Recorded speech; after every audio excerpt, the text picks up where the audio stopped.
Good morning, student. Today date is 23 April 2021 and day is Friday.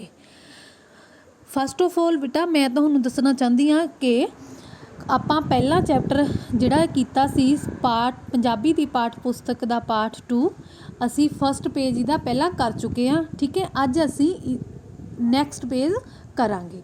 ਠੀਕ ਹੈ, ਉਸ ਵਿੱਚ ਅਸੀਂ ਕਿਆ ਪੜ੍ਹਿਆ ਸੀ? ਉਹਦੇ ਵਿੱਚ ਇੱਕ ਬਾਬਾ ਕਿੱਥੇ ਬੈਠਾ ਸੀ? ਸੱਥ ਵਿੱਚ, ਤੇ ਉਸ ਬਾਬੇ ਦੇ ਕੋਲ ਇੱਕ ਗੱਭਰੂ ਆਇਆ ਕਿਸ ਚੀਜ਼ ਵਾਸਤੇ?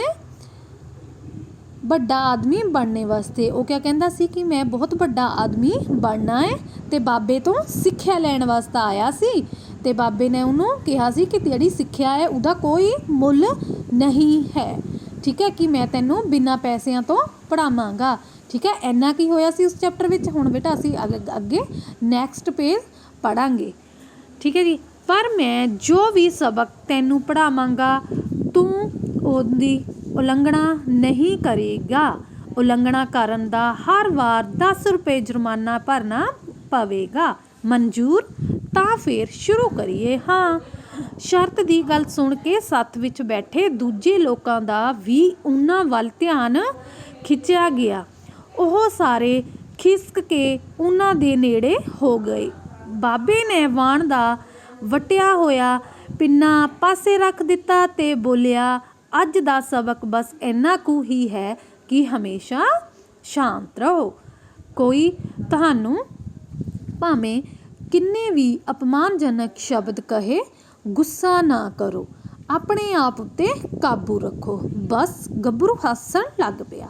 ਸੱਥ ਵਿੱਚ ਬੈਠੇ ਬਾਕੀ ਜਣੇ ਵੀ ਉਹਦੇ ਨਾਲ ਹੀ ਹੱਸ ਪਏ। ਇਸ ਦਾ ਭਾਵ ਇਹ ਹੋਇਆ ਕਿ ਪਹਿਲਾ ਸਬਕ ਤੂੰ ਚੰਗੀ ਤਰ੍ਹਾਂ ਸਿੱਖ ਲਿਆ ਹੈ। ਕਹਿੰਦਾ ਹੋਇਆ ਬਾਬਾ ਪਹਿਲਾਂ ਵਾਂਗ ਹੀ ਮੁਸਕਰਾਉਂਦਾ ਰਿਹਾ। ਬਿਲਕੁਲ, ਇਹਦੇ ਵਿੱਚ ਭਲਾ ਕੀ ਸ਼ੱਕ ਹੈ? ਅੱਜ ਪਹਿਲੇ ਦਿਨ ਮੈਂ ਜਾਣਬੁੱਝ ਕੇ ਹੀ ਤੈਨੂੰ ਸੌਖਾ ਸਬਕ ਪੜ੍ਹਾਇਆ ਹੈ।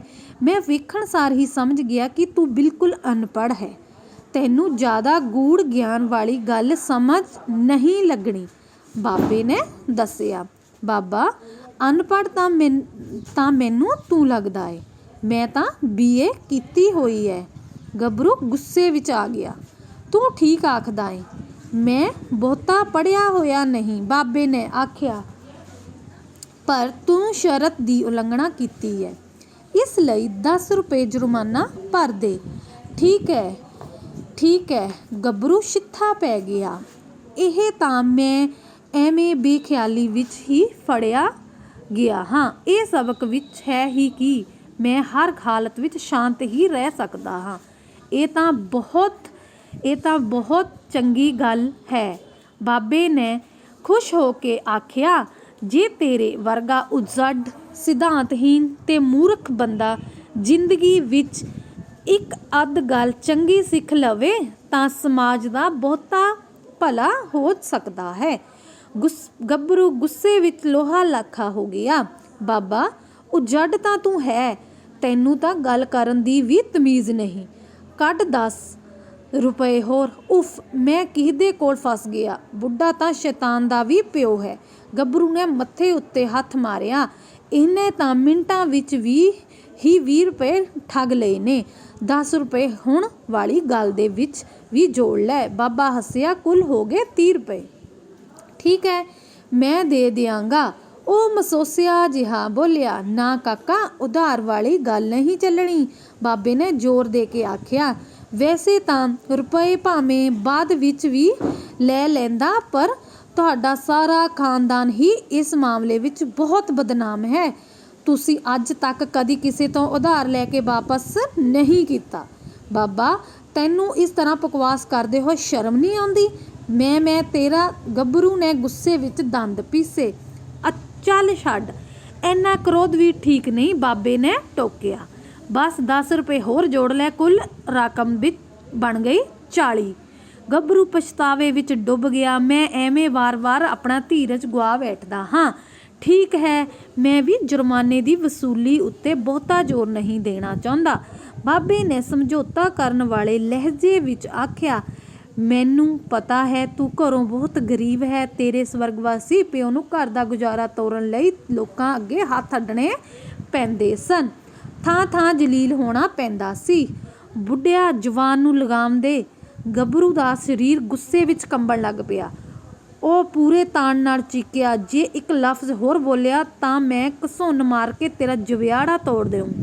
ਅਸੀਂ ਗਰੀਬ ਨਹੀਂ, 30 ਕਿੱਲਿਆਂ ਦੇ ਮਾਲਕ ਹਾਂ ਤੇ ਮੇਰਾ ਬਾਪੂ ਹਲੇ ਜਿਉਂਦਾ ਏ। ਰੱਬ ਤੇਰੇ ਬਾਪੂ ਦੀ ਲੰਬੀ ਉਮਰ ਕਰੇ। ਮੇਰੇ ਚੇਤੇ ਨੂੰ ਪਤਾ ਨਹੀਂ ਕੀ ਹੋ ਗਿਆ। ਬਾਬੇ ਨੇ ਮੱਥੇ ਨੂੰ ਹੱਥ ਮਾਰਿਆ, ਚੇਤੇ ਨੂੰ ਕੋਸਿਆ ਤੇ ਫਿਰ ਪਹਿਲਾਂ ਵਾਂਗ ਹੀ ਠਰਮੇ ਨਾਲ ਬੋਲਿਆ, ਵੈਸੇ ਹੁਣ ਜੁਰਮਾਨੇ ਵਾਲੀ ਰਕਮ ਦਾ ਕੁੱਲ ਜੋੜ 50 ਹੋ ਗਿਆ ਏ। ਜਿਹੜੇ ਲੋਕ ਤਮਾਸ਼ੇ ਦੀ ਆਸ ਰੱਖ ਕੇ ਉਹਨਾਂ ਦੇ ਨੇੜੇ ਢੁੱਕ ਕੇ ਬੈਠੇ ਸਨ, ਉਹ ਪਹਿਲਾਂ ਹੱਸੇ ਤੇ ਹੁਣ ਉਹ ਵੀ ਹੈਰਾਨ ਹੁੰਦੇ ਜਾ ਰਹੇ ਸਨ। ਉਸ ਪਲ ਗੱਭਰੂ ਵੀ ਭੰਬਤਰਿਆ ਜਿਹਾ ਇੱਕ ਟੱਕ ਬਾਬੇ ਨੂੰ ਵੇਖਦਾ ਰਿਹਾ। ਫਿਰ ਸ਼ਰਮਸਾਰ ਹੁੰਦਾ ਹੋਇਆ ਬੋਲਿਆ, ਬਾਬਾ, ਜਿਹੜਾ ਪਾਠ ਤੂੰ ਅੱਧਾ ਘੰਟਾ ਪਹਿਲੋਂ ਪੜ੍ਹਿਆ ਸੀ, ਹਲੇ ਸਿਰਫ ਮੈਨੂੰ ਉਹਦੀ ਸਮਝ ਆਈ ਏ।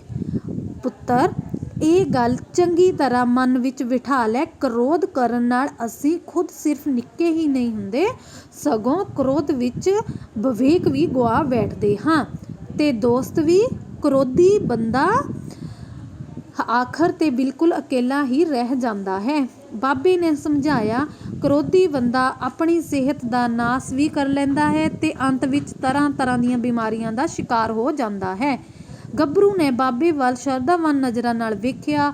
ਹੁਣ ਉਹ ਬਾਬੇ ਦੇ ਸਰੂਪ ਨੂੰ ਅਸਲੀ ਅਰਥਾਂ ਵਿੱਚ ਸਮਝ ਰਿਹਾ ਸੀ।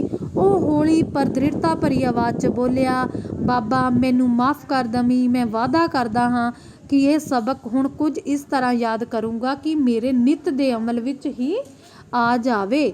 ਲਾਗੇ ਬੈਠੇ ਲੋਕ ਜੋ ਪਹਿਲਾਂ ਸਾਰੀ ਗੱਲ ਤਮਾਸ਼ਾ ਸਮਝ ਕੇ ਹੱਸ ਰਹੇ ਸਨ, ਫਿਰ ਹੈਰਾਨ ਹੋ ਗਏ, ਆਖਰ ਗੰਭੀਰ ਹੋ ਗਏ। ਉਹਨਾਂ ਨੂੰ ਵੀ ਹੁਣ ਬਾਬੇ ਦੀ ਗੱਲ ਦੇ ਮਹੱਤਵ ਦੀ ਸਮਝ ਲੱਗ ਗਈ ਸੀ। ਹਾਂਜੀ ਬੇਟਾ, ਇਹ ਸੀ ਸਾਡਾ ਚੈਪਟਰ ਪਹਿਲਾ ਸਬਕ। ਇਸ ਦੇ ਵਿੱਚ ਬੇਟਾ ਤੁਸੀਂ ਕਿਆ ਦੇਖਿਆ ਕਿ ਜਿਹੜਾ ਗੱਭਰੂ ਹੈ ਉਹ ਬਾਬੇ ਤੋਂ ਸਿੱਖਿਆ ਲੈਣ ਆਉਂਦਾ ਕਿ ਮੈਂ ਵੱਡਾ ਆਦਮੀ ਬਣਨਾ। ਹਾਂ ਬੇਟਾ, ਆਪਾਂ ਵੱਡੇ ਆਦਮੀ ਤਾਂ ਹੀ ਬਣ ਸਕਦੇ ਜੇਕਰ ਸਾਡੇ ਵਿੱਚ ਸਬਰ ਹੋਵੇ। ਠੀਕ ਹੈ, ਕੁਛ ਵੀ ਸਹਿਣ ਕਰਨੇ ਦੇ ਲਈ ਸਾਡੇ 'ਚ ਸਬਰ, ਬੇਟਾ ਸਬਰ ਹੋਣਾ ਬਹੁਤ ਜ਼ਰੂਰੀ ਹੈ। ਠੀਕ ਹੈ, ਆਪਣੇ ਮਨ ਨੂੰ ਸ਼ਾਂਤ ਰੱਖਣਾ ਬਹੁਤ ਜ਼ਰੂਰੀ ਹੈ, ਤਾਂ ਹੀ ਅਸੀਂ ਜਿਹੜਾ ਹੈ ਆਪਣੀ ਮੰਜ਼ਿਲ 'ਤੇ ਪੁੱਜ ਸਕਦੇ ਹਾਂ। ਠੀਕ ਹੈ ਬੇਟਾ, ਜ਼ਿੰਦਗੀ ਦੇ ਵਿੱਚ ਇਸ ਤਰ੍ਹਾਂ ਦੇ ਬਹੁਤ ਜ਼ਿਆਦਾ ਟਾਈਮ ਆਉਂਦਾ ਜਿੱਥੇ ਅਸੀਂ ਆਪਣਾ ਜਿਹੜਾ ਵਿਵੇਕ ਗੁਆ ਬੈਠਦੇ ਹਾਂ, ਆਪਣੀ ਬੁੱਧੀ ਗੁਆ ਬੈਠਦੇ ਹਾਂ। ਪਰ ਸਾਨੂੰ ਉੱਥੇ ਕਿਆ ਆਪਣੀ ਅਕਲ ਤੋਂ ਕੰਮ, ਆਪਣੀ ਬੁੱਧੀ ਤੋਂ ਕੰਮ ਲੈਣਾ ਚਾਹੀਦਾ। ਉੱਥੇ ਸਾਨੂੰ ਸ਼ਾਂਤ ਰਹਿਣਾ ਚਾਹੀਦਾ ਹੈ। ਠੀਕ ਹੈ ਜੀ, ਇਸ ਚੈਪਟਰ ਵਿੱਚ ਵੀ ਇਹੀ ਸੀ। Thank you.